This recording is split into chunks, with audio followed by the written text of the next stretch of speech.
حالا إلى الجزء الثاني من الأمسية مع الكاتب والروائي أستاذ هوشنج، وهو روائي وشاعر كردي سوري، ويحمل الجنسية البلجيكية. يكتب باللغتين العربية والكردية، ونشرت له العديد من الصحف والمجلات كالحياة والشرق الأوسط والقدس العربي والمستقبل والخليج، والعديد من الصحف والمجلات. وصدر له حتى الآن 10 دواوين شعرية باللغتين العربية والكردية. ويعني صدرت له أيضا مؤخرا مجموعة قصصية بعنوان رصاصة بألف عين عن مؤسسة بتانا عام 2020. طبعا له الكثير من الروايات المنشورة، يعني واحنا ناقشنا له أيضا يعني أكثر من رواية لدينا في الساردون. لدينا طبعا لديه رواية وطأة اليقين، محنة السؤال، وشهوة الخيال، حفلة أوهام مفتوحة، الأفغاني التي كان يتحدث عنها الآن، سماوات قلقة، كأنني لم أكن، ونحن ناقشناها أيضا، بالوكالة عن الغيب. ومؤخرا يعني نبارك له صدور مبدي للمجهول نقطة من أول السطر، وهي إصدار عام 2024. ترجمت نماذج من قصائده إلى الهولندية والإنجليزية والفرنسية والتركية. وصدر له عن مركز الشعر في بلجيكا ديوان لست بحرا باللغتين الهولندية والعربية، وهو أيضا عضو نادي القلم البلجيكي. وطبعا تم تكريمه في ملتقى الرواية العربية في فلسطين، وفي معرض الكتاب الدولي في تونس، وفي العديد من المعارض، معرض الشارقة، يعني الكثير من معرض القاهرة الدولي، معرض تونس، في العديد من المعارض الدولية. طبعا نرحب بالكاتب الأستاذ هوشنج وبإبداعه دايما معنا، وأيضا برؤية النقدية يعني التي دائما يشارك بها معنا في أمسيتنا في الساردون. يعني أجدد الترحيب مرة أخرى بك أستاذ هوشنج، وربما سنكمل الحوار مع وجود دكتور عاطف والضيوف الأعزاء. أنا كمان أجدد الشكر لك ولأسرة منصة الساردون يغردون، لأعتبر نفسي واحد من هذه الأسرة. أتمنى يعني التوفيق والنجاح والاستمرارية لهذه المنصة. ألف شكر. شكرا جزيلا لك، واحنا فعلا بنعتبرك احد الافراد الاساسيين يعني للساردون يغردون، حضرتك ودكتور عاطف والضيوف الاعزاء استاذ جورج، دكتور محمد اقبال، يعني كل ضيوفنا الاعزاء، دكتوره جميله ايضا. انضم لنا استاذ سليمان جمعه. مساء الخير استاذ سليمان.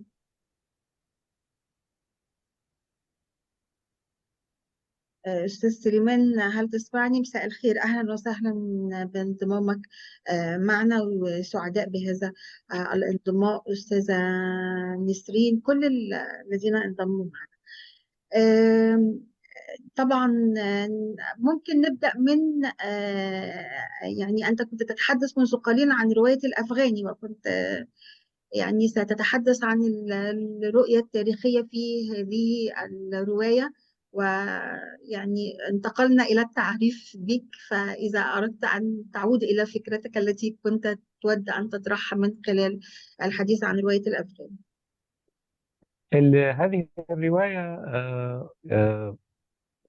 هي خليط من هي عبارة عن جزئين، جزء معاصر وجزء تاريخي.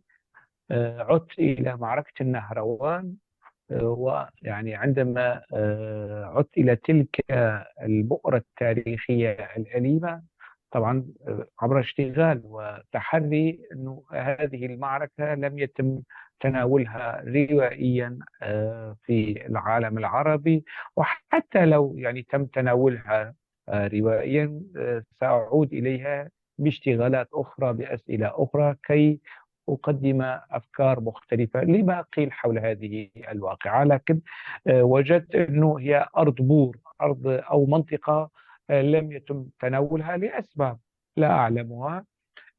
زرعت شخصية وهمية. هذه الشخصية الوهمية لها يعني قدرات خارقة، وهبها الله قدرات خارقة. كانت شاهدا على 1400 سنة، يعني منحها الله، والله قادر على كل شيء. يعني منح هذه الشخصية الافتراضية ما لم يمنحه للأنبياء والرسل، هي مسألة الأبدية المشروطة. هذه الشخصية الافتراضية قالت ما قالت ضمن ذلك النص الروائي من وقدمت صورة مختلفة عن الحدث، وقدمت صورة مختلفة عن علي بن أبي طالب، وبعض التفاصيل الأخرى في تلك الرواية صدرت في سنة 2000، مدى 4 أعوام. لاحقا عبر دار زمان سيصار إلى إصدار طبعة أخرى من الرواية. مش بس يعني فيما يتعلق بموضوع التاريخي والمتخيل التاريخي، في روايتي الأولى وطأة اليقين في حيز بسيط تاريخي تناولت فيه شخصية المتنبي. وفي تلك السردية الأولى لي يعني افترضت أو أنه متنبي مختلس. طالما في هذه الأيام يجري الحديث عن الاختلاسات الأدبية وكذا، في تلك الرواية افترض أنه مختلس، يعني أنه هو عبقري، لكن لربما يكون في جزئية ما مختلس. لاحقا قرأت وأنه بالفعل يعني أنه أبو طيب المتنبي سطى على أبيات أو على أفكار لشعراء آخرين، وقدمها بصوته أو بصيغته أو بكينونته وخياله الشعري الآخر. في الروايات الأخرى دائما هنالك حضور. طالما نحن نتحدث عن الواقع كما ذكر الدكتور عاطف، أنه تلك السيولة، هذه اللحظة التي مضت يعني خرجت من رهينة وأصبحت جزءا من التاريخ. نعود إلى التاريخ القريب، نعود إلى التاريخ البعيد، نعود إلى التاريخ السحيق عبر العودة للأساطير، سواء الشرق أوسطية أو الأساطير الرومانية أو الإغريقية أو الفرعونية. العودة دائما يعني الرواية هي عودة إما إلى التاريخ القريب أو التاريخ القديم أو السحيق، أو حالة استشرافية ونوع من أيضا من التخيل المستقبلي، هو ما يقال أنه خيال علمي. دائما هنالك حالة من الاجتهادات ضمن هذا السياق، ضمن سياق العودة للتاريخ القريب والعودة للتاريخ القديم والعودة للتاريخ السحيق. وفي رواية بالوكالة عن الغيب حاولت أن أذهب إلى المستقبل وأستشرف بعض المآلات وأتخيل واقع البشر والبشرية في تلك الحقبة الزمنية المستقبلية ضمن الصيرورة الزمنية. وهذه الحركة أو السيولة الزمنية اللي أتينا على ذكرها قدمت 6 أعمال روائية حتى الآن. أزعم بأنني حركت بعض الأفكار، حركت بعض الأسئلة، أخفقت في نقاط ونجحت في نقاط أخرى، وما زالت الحياة تمنحني فرصة الاشتغال المزيد وتقديم المزيد من الأعمال الروائية. طيب أستاذ هوشنج، يعني حياتك كانت تنقلت بين بلدان مختلفة، ويعني أنت تحدثت عن أدب المهجر بصفة عامة، أنه لك وجهة نظر محددة أنه لا يوجد أدب مهجر، أنت تنفي وجود أدب المهجر. طب يعني وضح لنا وجهة نظرك في مسألة أدب المهجر، كون أنك يعني تحمل الجنسية البلجيكية وعشت بعيدا عن سوريا يعني فترة طويلة جدا من حياتك. شوفي، قبل البرنامج يعني أن تبدأ الندوة أنا ودكتور عاطف، أنه الكثير من المفاهيم يعني صار ينبغي علينا إعادة النظر فيها. ما يتعلق بالوطن، بالمهجر، بالهوية. والرواية تمنحنا تلك الفرصة لإعادة النظر في هذه المفاهيم. هلا سابقا قبل 50 60 أو حتى في فترة الثمانينات ومطلع التسعينات ممكن يعني أن نقول أن هنالك أدب مهجر، لأنه أدباء المهجر كانوا قلة. يعني الآن امتلأت المهاجر بالكتاب وبالناس العاديين بعد يعني سلسلة الحروب التي شهدتها منطقة الشرق الأوسط، سواء حرب الخليج الأولى أو الثانية أو الثالثة أو ما جرى بعد 2011. هذا من جهة. من جهة أخرى يعني وسائل الاتصال، نحن الآن نستخدم تطبيق زوم، ويعني هذه الندوات التي في نفس اللحظة في أماكن مختلفة من العالم نحن ضمن هذه الغرفة الإلكترونية. الكثير من أنماط المعيشة تغيرت. الكثير من حتى الجغرافيا تغير، المناخ تغير. ما عاد في الإمكان الحديث عن قضية المحجر والوطن. يعني في بعض الأحيان الأوطان تحولت إلى سجون ومعتقلات للكتاب والأدباء والمبدعين، وتحولت المهاجر إلى الحضن الدافئ الذي يمنح الحرية للتفكير، للإبداع، لحركة الخيال للكاتب. وبالتالي أنا أعتقد أنه أدب المهجر بالمعنى المتعارف عليه ما عاد له أي وجود. يعني نحن لسنا في زمن جبران خليل جبران أو ميخائيل نعيمة. نحن الآن يعني في زمن دكتور عاطف الدرابسة، دكتورة جيهان. نحن في 2024. لا يمكن، أنا في تقديري وقد أكون مخطئا، أنه ما ينتج في المهاجر والشتات حاليا أنا لا أستطيع أن أصنفه أدبا مهجريا وفق الفهم التقليدي السابق المتداول والشائع والمكرس لأدب المهجر. هذا باختصار يعني وجهة نظري. قد يكون هذا المهجر هو الوطن، يعني تقصد، أو يمثل. والوطن يعني أصبح يعني مزيج من النوستالجيا وبعض الأفكار والتي نعود إليها في النصوص الشعرية والنصوص الإبداعية. نكتب في المهاجر عن الأوطان، لكن حتى على مستوى الرواية، في نصوصي الروائية تحضر يعني أو كل الأوطان يعني التي أنا عشت فيها. أنا أعتبر نفسي متعدد الأوطان، ما عدت يعني فقط أحصر نفسي في سوريا أو في كردستان. أنا هويتي مركبة، فيها السوري وفيها الكردي وفيها حاليا البلجيكي. ويعني الطبعة الأخيرة من روايتي وطأة اليقين صدرت في القاهرة، أهديتها للقاهرة. الطبعة التي صدرت في لبنان، الطبعة الأولى أهديتها لمدينة أوستند البلجيكية، الطبعة الثالثة أهديتها لمدينة عفرين الكردية. رواية واحدة أهديتها لثلاثة مدن. وبالتالي أنا يعني لا أجد نفسي محصورا ضمن بيئة معينة. صحيح المبدع ابن بيئته، لكن في تقديري المبدع ينبغي أن يكون ابنا وفيا مخلصا لكل البيئات. يعني يكتب عن إفريقيا كأنه إفريقي، يكتب عن كردستان كأنه صاحب قضية كردستان، يكتب عن سوريا كأنه سوري، عن مصر كذلك الأمر.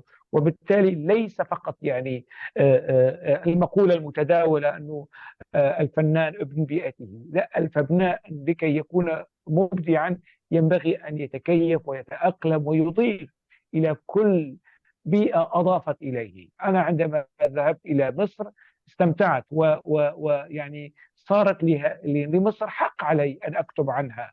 عندما ذهبت إلى تونس صارت لتونس يعني أنا صرت منحتني لحظات متعة دهشة، فصرت مدين لتونس. عندما زرت فلسطين أيضا هذا المكان أضاف إلي. وبالتالي من الطبيعي أن تكون رواياتي أو اشتغالاتي الروائية متعددة الأمكنة، متعددة الأوطان، متعددة الثقافات. هذا يعني التعامل مع النص الروائي بهذه الاستراتيجية بهذا المنحى وأحسبه منحى مرن. يعني الهويات المركبة دكتورة جيهان هي الهويات المرنة، هي الهويات التي يعني بعيدة عن الدوغما العقائدية، سواء كانت هذه الدوغما العقائدية قومية أو دينية أو طائفية أو مناطقية. تسمحي لي دكتور جيهان أشاركك مع هوشنك؟ اتفضل دكتور عاطف، اتفضل. يعني أنا تماما أتفق هون مع هوشنك. فعلا المفاهيم ينبغي أن تتغير. أدب المهجر اللي درسناه وندرسه للطلبة الآن هو مرتبط بفترة الرومانسية، فترة الرومانسية والاغتراب. كنا نسميه أدب الاغتراب وأدب الحنين وأدب الشوق للوطن. لكن الآن مفهوم المهجر لم يعد ذلك المفهوم في عصر الحداثة والعولمة. سأقول لك أمر، أنا قرأت روايات أنتجت في المهجر. هذه الروايات ذات مصداقية عالية. ليش؟ وسأتحدث عن هوشنك. قرأت له نص قبل يومين، يمكن قبل أسبوع، وقدمت عليه تعليق. هذا النص هوشنك نص مشغول. شعري. ظاهره شعري بس هو سردي يا هوشنك. يعني ظاهره شعري. آه آه في هذا النص، يعني في هذا النص تقدري أنت تقفي عند شخصية هوشنك. هو عنده مسألة الهوية. هو ليس ابن بيئته ولا ابن الظروف، صحيح متأثر فيها وحافظ تاريخه، لكنه ككاتب هو ابن حريته. ولذلك أنا قلت لك حينما قرأت روايات في المهجر أجد أن الكاتب مرتاح فيها كثيرا، يكتب بحرية. يعني ولذلك وطن هوشنك ووطن أمثال هوشنك هو الحرية، أن أكتب كما أريد. هذا وطني. ويقدم نفسه إنسانا بعيدا كما قال عن أنه كردي أو عربي أو. وقرأت له مقال سابق عن اللغة العربية، يعني كيف أنه يعني له موقف من هذا الأمر. على العموم دائما الآن هذا المهجر أفرز كتاب هم مقتلعين مهجرين. لذلك ومع ذلك كتاباتهم الروائية هي أكثر مصداقية وأكثر جرأة وأكثر تحرر. كتاباتهم الروائية أنا لاحظت يعني مثلا مجموعة من الأدباء السوريين، مجموعة من الأدباء الليبيين، مجموعة من الكتاب اليمنيين، كل هؤلاء الذين هاجروا نتيجة أحداث ما يسمى بالربيع العربي والأحداث المفتعل الآن والصراع حول السلطة وحول مفهوم التغيير، ستجد أن الروايات تقدم رؤية مختلفة تماما، بعيدة عن مقولات الأدب المهجري الذي عرفناه. فالكاتب لم يعد ابن بيئته ولم يعد، صحيح هو ينفذ إلى بيئته ويكتب عن بيئته، لكنه وطنه هي الحرية. إذا كان حرا يكتب ما يريد. هوشنك لا يقدم نفسه كرديا، يقدم نفسه إنسان. هذا الكوكب الأرض هو وطنه، كل وطنه أينما حل وأينما رحل. يعني هذا ما أراه بالكتاب، هم كالطيور يعني، والطير دائما يخرج من المناطق الباردة إلى الدافئة والعكس. هذه يعني هؤلاء الكتاب هم طيور. ويجب أن نعيد النظر في خطاب المهجر الآن. الروايات التي تصدر في ألمانيا لكتاب عرب والتي تصدر في السويد وفي بلجيكا إذا قرأتيها يا سلام، ستجدي يعني ستستمتعين بالقراءة، لأنه الكاتب حر، ما في عليه، ما بشعر أنه في واحد مراقبه اكتب هون أو لا تكتبش هون أو اكتب هيك أو اعمل هيك. هؤلاء يعني هم أبناء الحرية. والكاتب لا يعيش، ربما الكاتب كلامك الحقيقي. دكتور عاطف يعني يقودنا للحديث عن آراء هوشنج السياسية، ويعني كون أنك تحدثت عن أنه وطنه هو الحرية. هكذا تقول لغته. يعني أنا لم أتحدث معه في هذا الأمر. يعني هو وعدني يزورني بالأردن، بعدين بنحكي، بخليه يقر ويعترف، مش مشكلة بعدين. طيب أستاذ هوشنج، أنت تكتب في السياسة ولك بعض الرؤى النقدية يعني التي قد توصف بالحدة أحيانا، ولكن يعني يمكن حديثنا عن الحرية التي تحدث عنها دكتور عاطف الآن يمكن أن تكون مبرر لهذه الصراحة في الطرح والجرأة في الطرح السياسي يعني سواء في مقالاتك أو في أعمالك بصفة عامة؟ شوفي، هذا من جهة الحرية. يعني الإنسان الحر في السجن كمان حر. هذا له علاقة بكيمياء الإنسان. يعني في المحجر، وأنا عندما كنت في دمشق كنت أنتقد النظام في سوريا وأنا في دمشق، وتعرضت للمساءلة وللتحقيق وللملاحقة وللتهديد. وفي بلجيكا أيضا يعني لم يتغير في شيء. لكن في بلجيكا لا يوجد أمن، لا يوجد بوليس يراقبني ويهددني بالاعتقال، لأنه أنا إذا تناولت هذا الموضوع فهذا خط أحمر وكل هذه التفاصيل. فالموضوع يتعلق بالكينونة، كينونة الإنسان، شخصية الإنسان في ذاتيته. يعني إذا هو مذعن ومستسلم ويهادن يعني سيكون في كتاباته أيضا مهادنا ومساوما. الحرية نعم، هذا السماء اللي نحلق فيها، أو الهامش أو الأكسجين الذي نتنفسه. لكن بؤس الحال الموجود في مناطقنا، في مجتمعاتنا الكردية والعربية والتركية وكل هالتفاصيل، يعني هي خليط وشبكة معقدة من القضايا ومن الأزمات ومن المشاكل التي دفعت بالمجتمعات نحو ما يمكن تسميته بالإخصاء. الإخصاء الفكري، الإخصاء السياسي، الإخصاء الثقافي. يعني الموضوع ليس أنه سقف الجرأة عالي عنده الشك، لا. يعني النقد العالي أو النقد العادي الذي أوجهه إلى التيارات أو إلى الأنظمة، إلى الفساد والاستبداد في مقالاتي السياسية، يصار إلى فهمه على أنه حاد وجريء وصدامي. الموضوع ليس هكذا. الموضوع لأنه المجتمعات، مستوى الحريات، حرية التعبير عن الرأي منحدرة إلى الحضيض. فأي نقد عادي، أي نقد لا يذعن، ربما يسار إلى فهمه بأنه حاد وصدامي واشتباكي يعني تصعيدي أو نسق. في تقديري الكتابة في كل أشكالها دكتورة جيهان، يعني الكتابة فعل نقدي، وأنت تكتبين قصيدة أيضا فعل نقدي، الرواية فعل نقدي من التاريخ ومن الحاضر، القصة فعل نقدي. يعني ليس فقط الرواية أن نقدم قصة أو حدوتة، أو لازم أن يكون هنالك محتوى، وهذا المحتوى هو فعل نقدي ضمن الوعاء الأدبي أو الجنس الأدبي الذي نحن بصدده.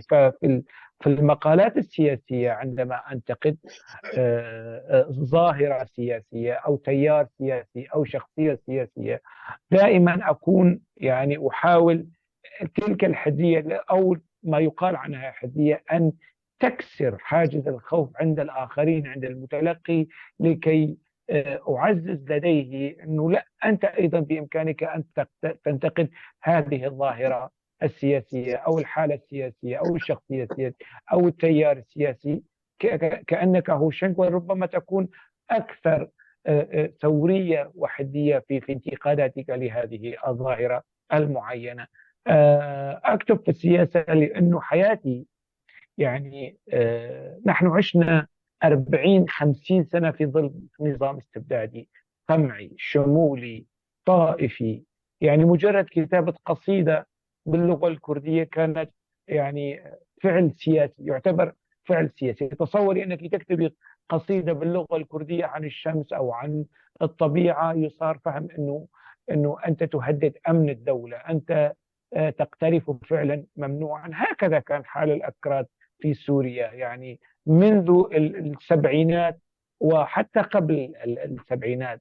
للأسف أن يمكنني القول أنه المكونات سواء أكراد أو أرمن أو سريان في سوريا على الزمن الفرنسي، على زمن الاحتلال الفرنسي، كانوا يعني يعيشون بحرية أكثر يعني من ما عاشوه في زمن حقبة حزب البعث. فطبيعي أن يكون سلوكي يعني نوعا ما نقديا فيما يتعلق بالكتابة السياسية. حتى الأعمال الروائية التي أكتبها فيها جانب سياسي أيضا، يعني هي ليست روايات سياسية فيها تتسرب إليها السياسة، لأنه حياتنا كلها مسمومة بالسياسة. يعني حياتنا سواء كنا يعني كتاب أو أدباء أو ناس عاديين بسطاء عاديين، السياسة تتحكم بحياتنا شئنا أم أبينا، تورطنا السياسة. لكن عندما أكتب المقال السياسي هو مقال سياسي، عندما أكتب نص أدبي هو نص أدبي، وربما يكون مطعم بالسياسي بما هو سياسي، لأنه الحياة لا يمكن أن تفصلي الحياة عن يعني تفصلي السياسة من الحياة التي نعيشها. صحيح. ويعني عادة مكونات الشخصية بتأثر في يعني مكونات الشخصية وأفكارها بتأثر أيضا على اتجاهات الكتابة. ربما ثورتك على الإحساس بالقمع يعني كانت سبب لدفعك للحديث عن الحريات، ويمكن الحديث عن الحرية كان يعني برضو أيضا دافع لمحاولة كسر أي حدود تقف في طريق أي كاتب أو مبدع في التعبير. ولذلك يعني حاولت أن يعني تتخطى الحدود أحيانا فيما تكتبه من أدب، أو ما نستطيع أن نقول عليه كسر حاجز المسكوت عنه، أو الثالوث الممنوع في الأدب: الدين والجنس والسياسة. يعني تخطيت كل هذه الحواجز في أعمالك الأدبية والإبداعية. أنا حاولت أن أتخطى. شوفي، أنا في تقديري الكاتب يكتب عما يمتلكه وما لا يمتلكه وما يفتقده. عندما يعني تكون الحرية موجودة يكتب عن الحرية، ويحاول أن يوصل للآخرين مذاق الحرية، لأولئك الذين مترددين، يعني لم يتخذوا خيارهم بعد ولم يتذوقوا بعد متعة الحرية. هذا من جهة. يعني عندما نكتب مثلا، لكن أنا أكتب عن الحرية التي يفتقدها الآخرون وأمتلكها، أو أزعم أنني أمتلكها أو أمتلك جزء منها ويفتقدها الآخرون. عندما مثلا المرأة عندما لا تكون متاحة يكتب عنها بغزارة، وعندما تصبح متاحة تتراجع حركة الكتابة عن المرأة. وهذا مسألة، يعني مسألة ربما تكون يعني مسألة غريزية. في ما يتعلق بالأدب أيضا، يعني الأسئلة التي يعني لا توجد لدي إجابات عنها، طبيعي أنني سأكتب عنها. الأسئلة التي لديها إجابات عندي، لماذا أكتب عنها؟ وهذا يتعلق بالأدب أيضا كوسيلة للتعبير عن الرأي، لتحريك الأسئلة التي تقلقني، التي تؤرقني، التي لا أجد إجابات عنها، وبالتالي أحاول أن أعتبر الأدب رئة أتنفس منها وشرفة أطرح منها تلك الأسئلة التي ما زالت تؤرقني، تقلقني وتحيرني. هكذا يعني أنظر إلى مسألة الكتابة كحالة أعيش فيها مع أسئلتي، مع خيالي، مع ما أراه لنفسي وما أود رؤيته للآخرين، سواء كانوا مجتمعات أو أفراد أو بلدان. يعني بتصوري الأدب تمنحنا هذه الفرصة، والحياة أيضا تمنحنا هذه الرخصة لكي نكون هكذا، يعني نقول ما نعيشه ونقول ما يفتقده الآخرون أيضا. يعني الأدب ليس حالة ذاتية صرفة 100%، أو حالة أنانية، يعني لا، ينبغي للأدب أن يكون معبرا عن حالة الكاتب وحالة المتلقي أيضا، يعني الذي يجب أن يجد في هذا النص الأدبي، في هذا الوعاء الأدبي، سواء كان شعر أو قصة أو رواية، أسئلته وأفكاره وما يفتقده. يعني إن لم يجد المتلقي ما يفتقده في نص أدبي فسيضعه جانبا. ولذلك أنت يعني تتضامن دائما مع كل أديب يحاول أن يطرح فكره بكل حرية.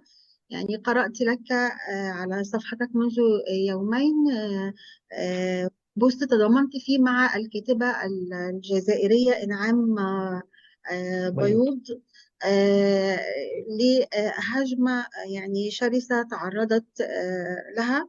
يعني أنا حقيقة لم أعرف ولم أتتبع الوضع، يعني أو أعرف آه، ما سبب هذه الحملة التي أثيرت ضدها، ولكن أنت يعني في هذا البوست تحدثت عن أكذوبة وخرافة خدش الحياء العام، هذا الحياء الذي لا يخجل من القتل والفساد والاستبداد والاستعباد ونهب البلاد والعباد، ولكنه يعني يثور لاستخدام كلمات معينة أو مشاهد محددة. ولذلك أعلنت عن هذا التضامن رغم أنك لم تقرأ العمل. يعني أنت أقريت في هذا البوست أنك قلت لم أقرأ عملها، لكن نعم. كل التضامن معها ضد الحملة التي تستهدفها شخصا وأدبا وخيال. شوفي، يعني ربما أنا لم أقرأ العمل. يعني أنا التقيت بالسيدة الأستاذة نعام بيوت في مرة في بروكسل، يعني بالصدفة، يعني عند أحد الأصدقاء، ما بعرفها. وفجأة شفت أنه هي يعني فازت بجائزة إبداع أدبية عن رواية ما. قد تكون رواية متواضعة، قد تكون رواية يعني مهمة جدا، لكن أن يصار إلى الهجوم على شخص الكاتبة وعلى الجائزة وعلى لجنة التحكيم وعلى النص لمجرد أنه في مشاهد جنسية أو كلمات نابية أو بحجة، يعني هذا يعني سيف المسلط على رقاب الأدباء والأديبات، خدش الحياء العام. يعني صار يعني ما هذا الحياء العام الذي يخجل من مشهد جنسي أو من كلمات أو نابية موجودة في تقال في وسائل في المواصلات، في المجتمع، في الشارع. فدائما نطالب للكاتب أن يكون مرآة تعكس الواقع. طيب ما هذا الواقع؟ هو هذه الشتائم التي تقال، يعني سواء في كبار يعني بالغين أو أطفال. لكن الكاتب إذا أراد تطعيم نصه لكي يجعله قريبا من الواقع بشتائم لنقل أو بمشاهد جنسية وبفنية، يعني مثلا يصار إلى توجيه الهجوم بحجة خدش الحياء العام. ما هذا الحياء العام الذي يعني يستمرئ ويستثير كل حالة الفساد والاستبداد التي نعيشها في البلدان الشرق أوسطية، ويعني تنقلب ولا يهضم مثلا كلاما نابيا أو مشهدا جنسيا موظفا بطريقة فنية. يعني هؤلاء ينبغي العودة للنص ومراجعة هل الطريقة التي جرى توظيف المشهد الجنسي أو توظيف الكلام النابي بطريقة فنية خدمت النص أم لا. أما الموضوع هو مرفوض بحجة خدش الحياة العام. أنت الآن إذا راجعت القضاء في أي بلد عربي أو مثلا سترين أنه قصة ازدراء أديان أو دعوة ترفع على كاتب أو كاتبة بحجة ازدراء الأديان، ما يعني كيف؟ لكن قصة ازدراء الأديان محصور فقط فيما يتعلق بالإسلام. يعني واحد يتناول الدين المسيحي بالنقد في أدبه لا يعتبر ازدراء أديان. واحد يتناول مثلا الدين اليهودي أو السيخي أو البوذي أو أي ديانة في سواء سماوية أو وضعية لا يسعر تصنيفها على أنه ازدراء أديان. يعني كل الموضوع محصور على حد علمي فيما يتعلق بالديانة الإسلامية، حتى ولو الموضوع لا يتعلق بالدين كدين، يعني كقرآن وكنبي لا، ربما يعني موضوع انتقاد شيخ معين يعني أو داعية إسلامي معين ربما لديه هيلمان وسلطة وقوة وكذا تاريخيا وحاليا، ويصار إلى اعتبار ذلك هجوما على الدين وعلى الثوابت الدينية وازدراء أديان يعني مسألة خدش الحياء العام في تقديري خرافة. لماذا؟ لأنه الحياء العام إذا كانت لديه ممانعة وعدم حساسية مما نعيشه من كوارث وبؤس وحضيض، ويتحسس فقط من هذه المسائل، فهذا مش حياء عام. يعني هذا ليس حياء. الحياء العام ينبغي أن يخجل من العبودية والانحطاط والاستبداد والفساد الذي تطفح به المجتمعات الشرق أوسطية بطريقة أو بأخرى. وقت ذاك تلك الحساسية العالية من كل هذه التفاصيل التي تسيء إلى الكينونة الإنسانية، تسيء إلى المجتمع، تسيء إلى إنسانية الإنسان، تسيء إلى المجتمع ككل، إذا كانت الحساسية بهذا الاستنفار والاستنهاض والجرعة العالية، وقتها على الرأس وعلى العين مش مشكلة، حياة عام يعني مشان عين تكرم مرجع عيون كما يقال بالسورية بالدارجة السورية. لكن فقط الحياء العام والحساسية يتعلق بالجنس فقط. مسألة ازدراء الأديان يتعلق بدين معين وبطائفة معينة أو بجماعة معينة. هذا صار بحاجة إلى موقف نقدي. والكاتب ينبغي أن يكون يعني كل ما هو يعكر صفو حرية الكاتب، طبعا الحرية المسؤولة، الحرية الواعية، الاجتهاد الحر المسؤول الواعي، وليس الاعتباطي والادعاء. يعني كل ما يعكر هذه الحرية اللي أصلا هي قليلة ومنتقصة، ينبغي للكتاب أن يقفوا ضد هذه العراقيل ويقفوا مع هذا إنعام بيوت مهما بلغ درجة الاختلاف مع هذه الكاتبة أو أخرى. قد أختلف مع كاتب ما أو كاتبة ما في فنية النص، في أسلوب أو المعالجة أو الأفكار داخل النص، لكن أنا سأبقى مع حق هذا الكاتب أو هذه الكاتبة في التعبير عن نفسها، يعني في الطريقة التي تراها مناسبة لكتابة نصوصها القصصية أو الروائية أو الشعرية. طيب، ونحن نتحدث عن يعني الاستعداد لكتابة الرواية. يعني أنا روايتك الأخيرة مبني للمجهول لم أقرأها الصراحة كاملة، أنا فقط قرأت المقدمة. وفي المقدمة كنت على لسان البطل يعني تنتقد هؤلاء الروائيين الذين يتباهون بأنهم يقضون السنوات الطوال. يعني يتباهى الكاتب بأنه قضى 5 سنوات يجمع يعني ويقرأ ويكتب في روايته. يعني هل وجاء البطل ساخرا في مقدمة الرواية من مثل هذه الظاهرة، وكيف أضيع من عمري السنوات الطوال لأكتب رواية؟ هل هذه وجهة نظرك الحقيقية يعني؟ تقريبا يعني ذكر الدكتور عاطف أنه في الحوارات أو على ألسنة شخصيات الروائية دائما الكاتب يحاول أن يبث شيء من أفكاره أو شيء من خبرته في الكتابة، في الحياة، في كل شيء. يعني أنا لست وكتبت، يعني أنا لست من هؤلاء الذين يعتدون أنه وصرفت 12 سنة أو 12 عاما على كتابة يعني هذه مبني للمجهول الرواية. خرجت بعد قد إيه؟ مبني للمجهول إصدار لسه يعني منذ أيام يعني تقريبا. في التاريخ الموجود تاريخ، دائما أنا أكتب بداية كتابتي للنص الروائي ونهاية كتابة النص الروائي، لكن ربما تعتبرين مثلا 3-4 سنوات، لكن الحقيقة مش كده.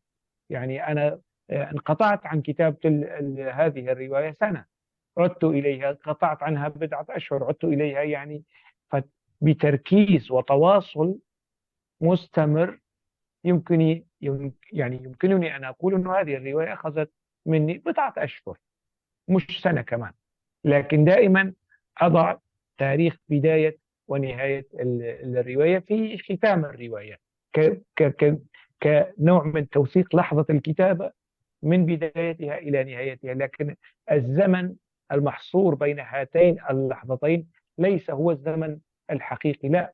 لأنه أنا دائما أترك هذا العمل. مثلا لماذا قلت أنه أنا تعبت معها مبني للمجهول؟ لأنه تركت العمل وعدت إليه أكثر من مرة. عندما تتركين عملا روائيا ثم تعيدينه مرة، تعودين إليه مرة أخرى، تضطرين لقراءة العمل مجددا لكي يعني تدخلي ضمن النص. وهذه يعني حالة القطيعة والعودة والقطيعة هي التي أتعبتني أكثر من مسألة الكتابة. يعني هذا من جهة. يعني قلت وضمن الرواية وخارج الرواية أنا لست مع هذا. لا يعني أنه الأعمال التي تكتب في فترة زمنية قصيرة جيدة، والأعمال يعني أنا لست مع يعني الاعتداد بالفترة الزمنية شيء يعني شيء بائس في تقديري.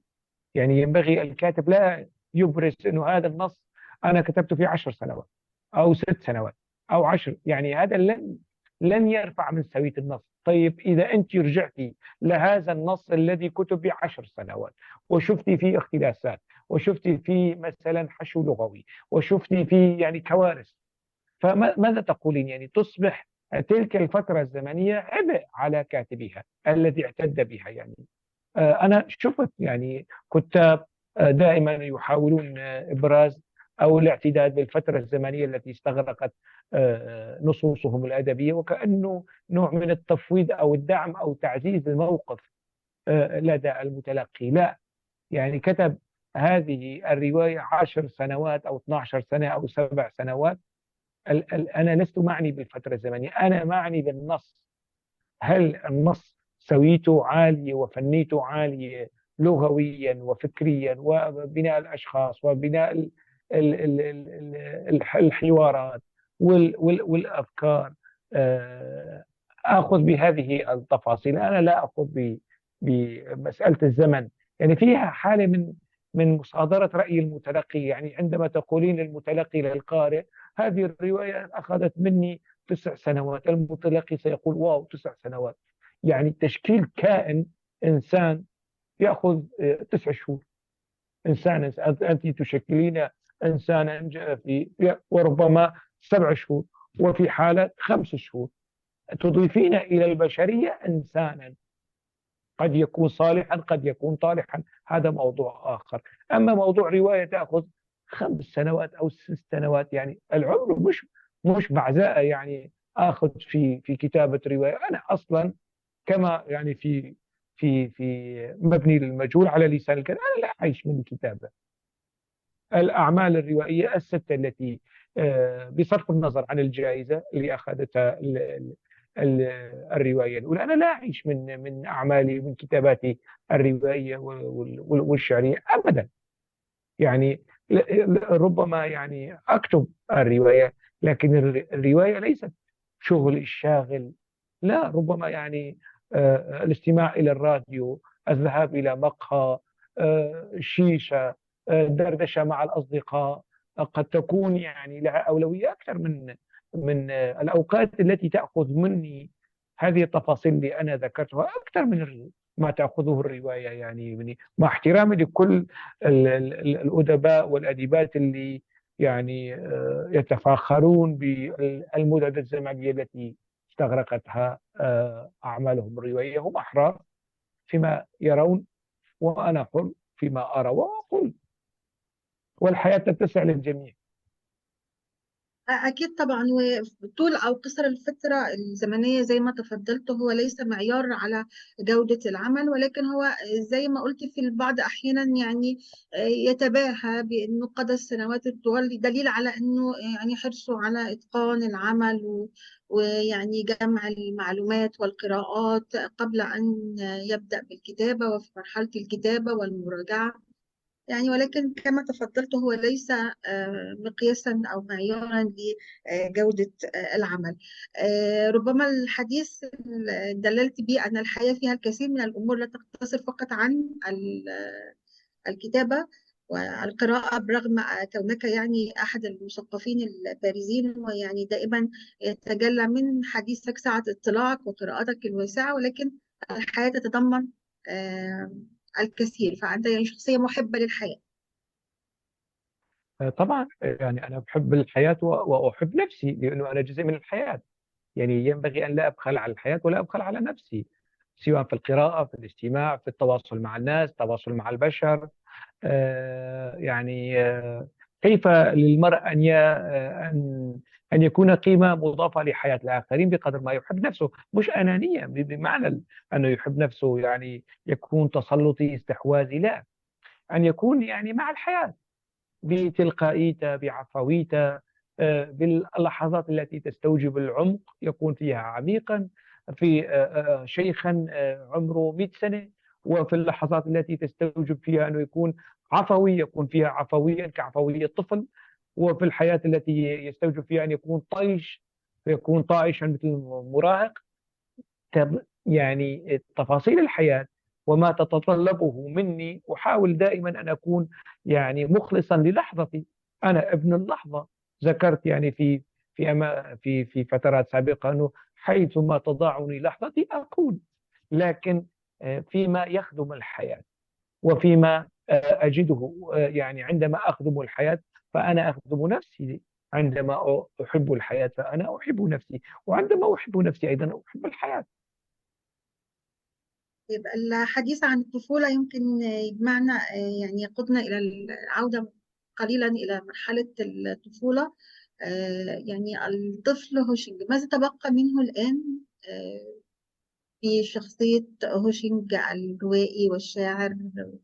ومش هقول الناقد، انت ما بتحبش كلمة الناقد، بعد كل هذه الخبرات الطويلة في الحياة.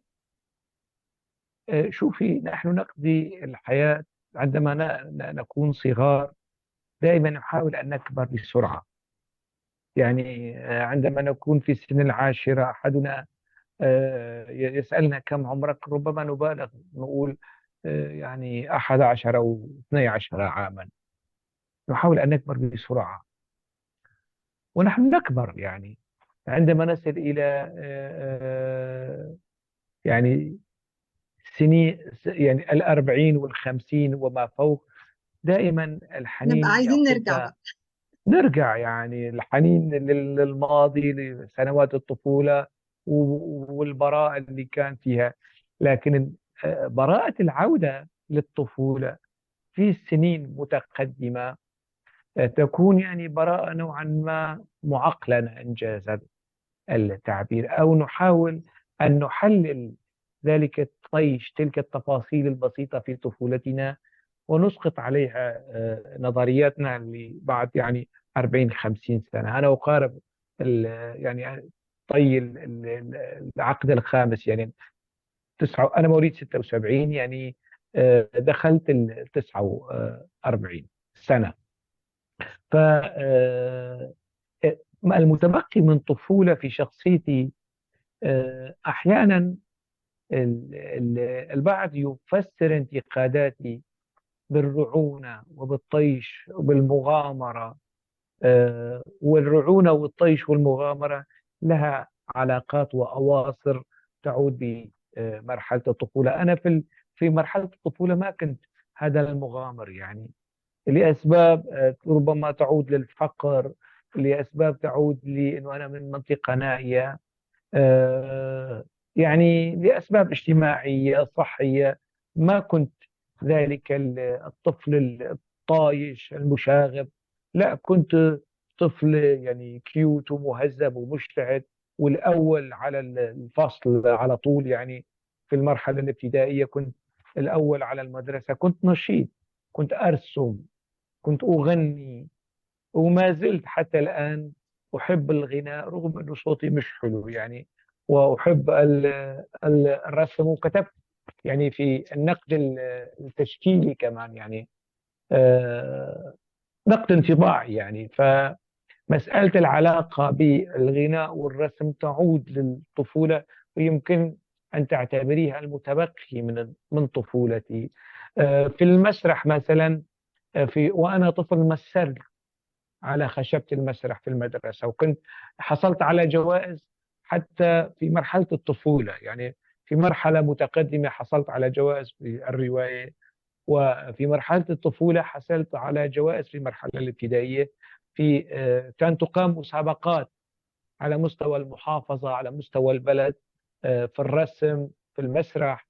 أنا فزت مرتين على محافظة الحسكة في مجال المسرح، ومثلت يعني على خشبة المسرح وأنا طفل، يعني 10 سنوات 11 سنة، في السن ده، يعني في مواجهة الجمهور والكشافات والمايك والرحبة التي يخلقها المسرح للإنسان العادي، فما بالك بالطفل.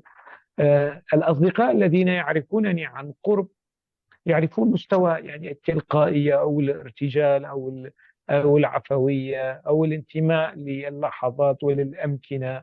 يعرفون هم بإمكانهم أن يقولوا أو يساعدونني أنه نسبة الطفل الذي تبقى في هوشنغ ويحافظ حتى الآن على هذه النسبة، ويحاول تنميتها، يعني تنمية الطفولة في حياتنا، في نصوصنا، في أفكارنا، عدم مغادرة الطفولة أو القطيعة مع الطفولة. أنا أحاول قدر استطاعتي الحفاظ على المتبقي، لأن الطفولة هي كالكهولة أيضا، كنز.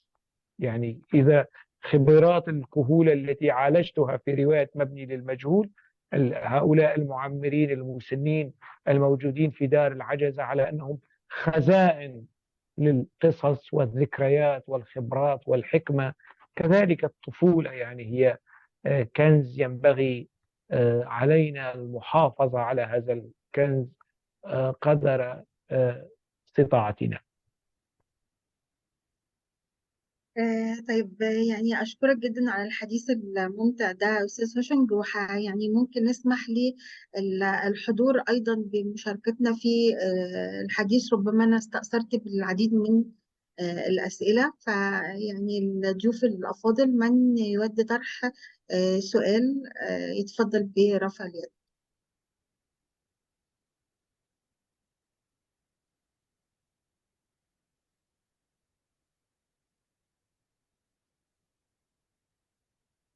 لا يوجد أسئلة؟ مش عارفة صراحة، آه، يمكن لأن أنا سألت شوفي، كتير. آه، في هذه الرواية ربما التعليق يفتح باب للأسئلة. في روايتي الأخيرة دائما أحاول في كل عمل رواية أن أقدم فكرة جديدة. في روايتي الأخيرة، وأعتقد أن هذه أول مرة، والأستاذ جورج ممكن يساعدنا في هذا الموضوع أو يصحح لي هذه المعلومة، أنا وظفت اللغة السريانية كما هي كما هي ضمن النص الروائي، ووظفت اللغة الكردية. عندما تقرأين هذا النص ستجدين، أنت سمعت بالسريان وربما سمعت أغاني سريانية، لكن لا تعرفين كيف تكتب اللغة السريانية، طريقة الكتابة، يعني تعويد العين العربية على الكتابة السريانية ضمن النص الروائي. وظفت اللغة الكردية أيضا، فالنص الروائي المكتوب باللغة العربية مطعم بلغة سريانية ولغة كردية على لسان راهب سرياني من منطقة ماردين. في هذه الرواية ستجدين يعني دور العبادة، المسجد والكنيسة، وستجدين أيضا المخور، وستجدين شيخ الطريقة الدرزية أو المذهب الدرزي، شيخ العقل، وستجدين الرجل السياسي أو الشخصية السياسية في ضمن هذا النسيج، ضمن هذه التوليفة المعقدة من القصص التي موجودة بين دفتي مبني للمجهول. يبقى في أحد من الحضور يحب يشاركنا في طرح أي سؤال أو استفسار على الأستاذ هوشنج الكاتب والروائي والشاعر؟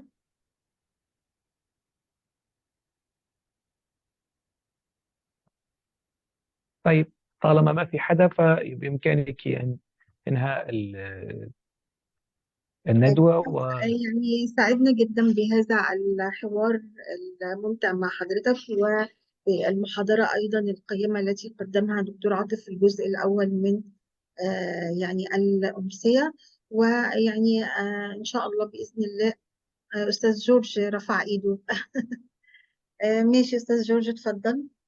لا، فقط هو السؤال يعني إلى أي مدى يعني ستتحقق المصداقية عند الروائي عندما يكتب؟ هل سيكتب يعني بما ينتمي إليه فكريا، سياسيا، عقائديا، أم أنه من الأفضل أن يكون حياديا في كتاباته حتى يترك المجال للقارئ أيضا ليقف على الجانب الذي يريد؟ شكرا جزيلا. طيب، في تقديري الحيادية المطلقة غير موجودة، لا في النقد ولا في الأدب. الحيادية المطلقة 100% في الإعلام، في أي شيء. لكن لنطالب الكاتب بالنسبة المعقولة من الحيادية. أكيد وقال الدكتور عاطف يعني الكاتب، نحن نكتب لكي نقول وجهة نظرنا حيال العالم، حيال المجتمع، حيال المتغيرات ما تعيشه أوطاننا ومجتمعاتنا من مشاكل، وفق منظوري، وفق وجهة نظري، وفق احتكاكي مع هذه القضايا، قضايا اجتماعية، قضايا سياسية في المجتمع. مسألة يعني المصداقية، هذا متروك للمتلقي الذي يعني عندما يخرج النص من الكاتب إلى المتلقي، القارئ يقرأ. والقارئ أيضا عندما يحكم، المتلقي عندما يحكم على مصداقية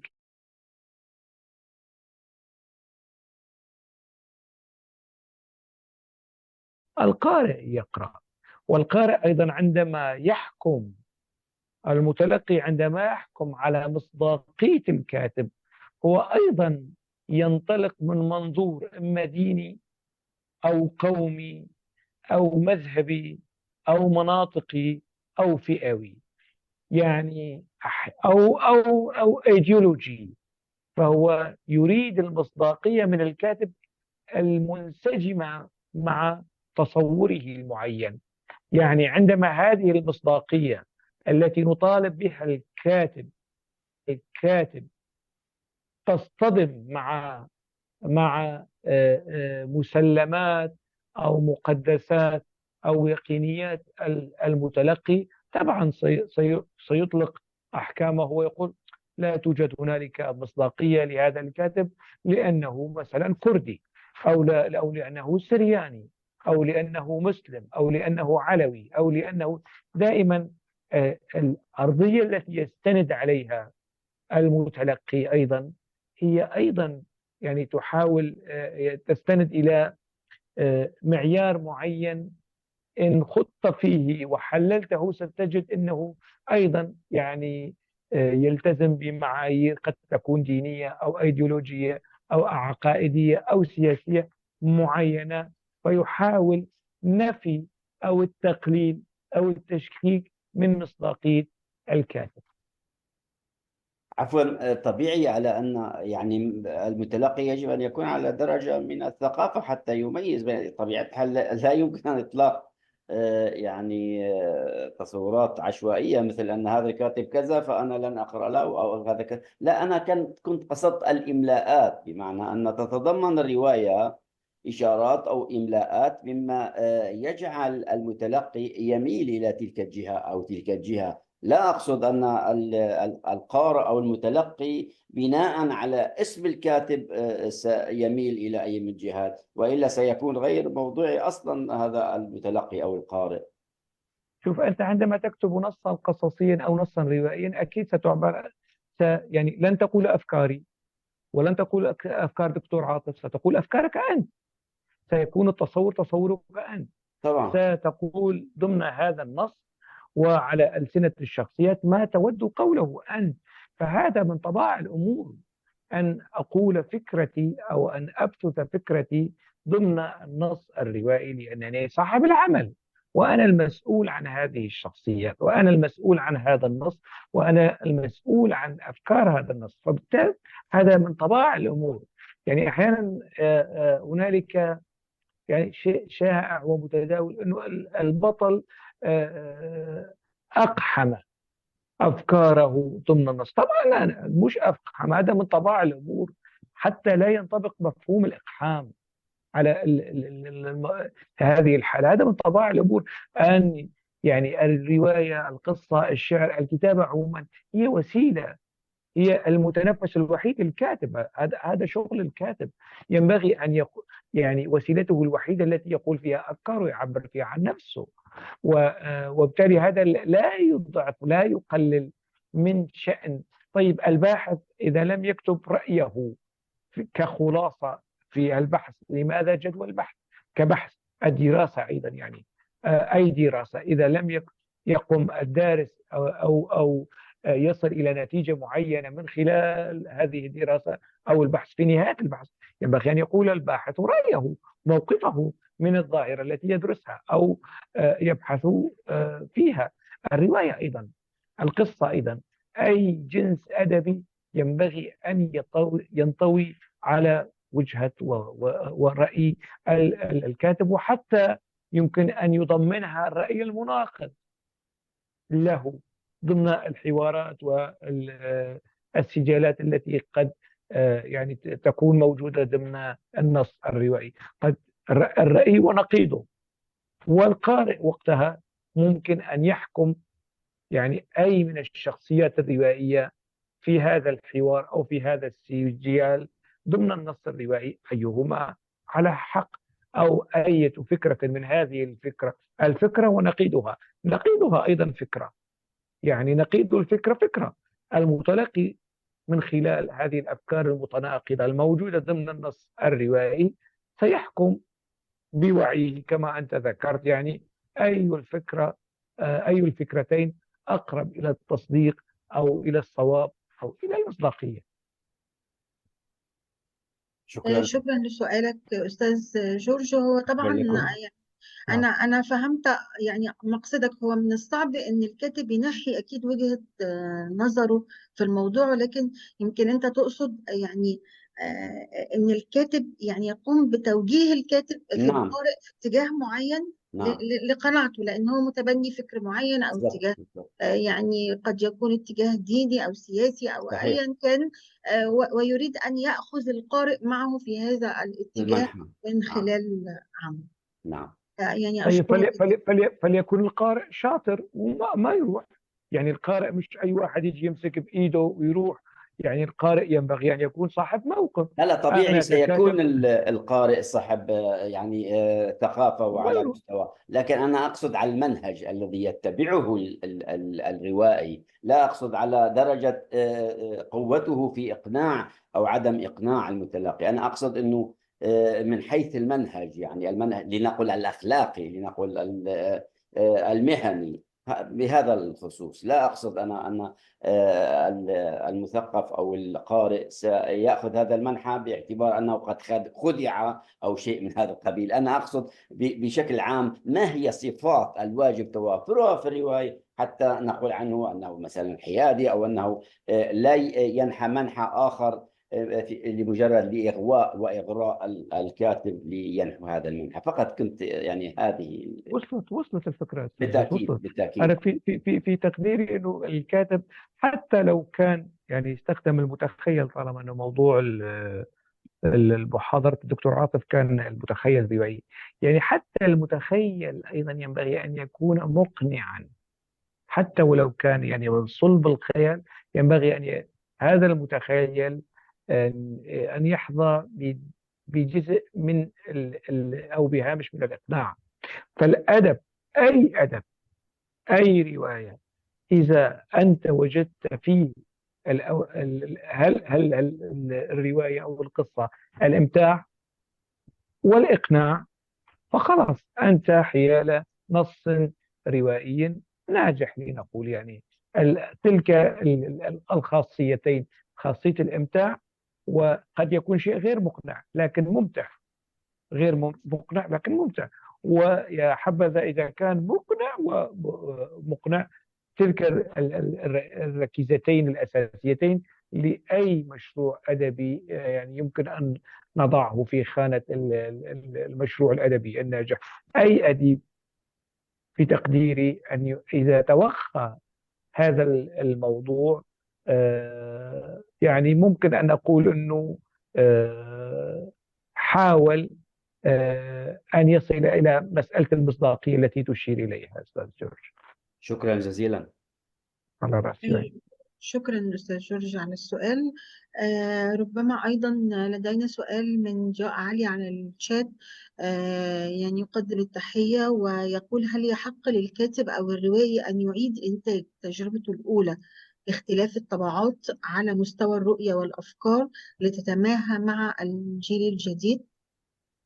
هل هو حرية وتطور وعي أم تزييف؟ يعني يعيد طبعا، على ما أظن يعني المقصود من السؤال أن يعيد الطبعة مع يعني بعض التغيير أو التعديل عليها بحيث تتوافق مع الزمن الجديد أو الجيل الجديد. ممكن يعني بعض الأدباء ينحون هذا المنحى.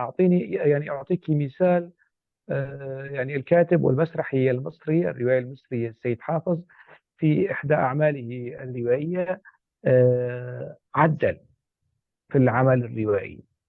هذا وفق تصور، وفق مفهومه أنه الحياة تتغير، والرواية أيضا كتفصيل موازي للحياة، كحياة موازية ينبغي أن تتغير، أن تتبدل.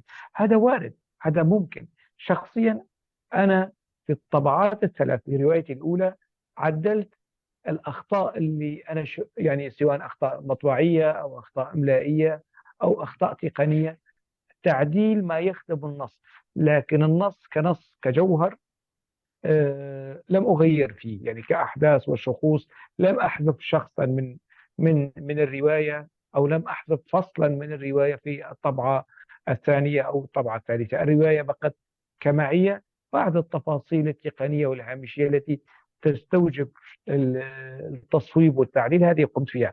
مسألة يعني الاشتغال على الرواية دائما، يعني أنا لا أميل إليها، لكن هنالك ناس ويعني أدباء معتبرون وأسماء مهمة نعم يعني نحو هذا المنحى ونظروا لهذا السلوك اللي دائما الإضافة للرواية.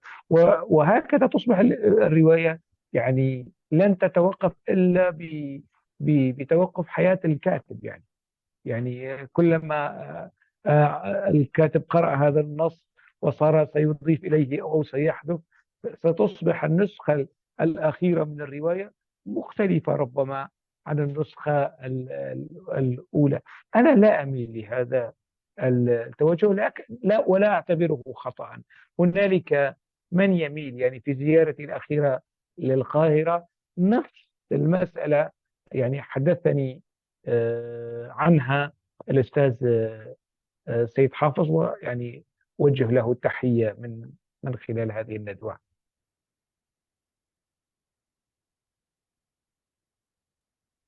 طيب، أشكرك جدا أستاذ ماشينج على هذا اللقاء، وأشكر جميع المتداخلين معنا، بما غادرنا دكتور عاطف لا أدري.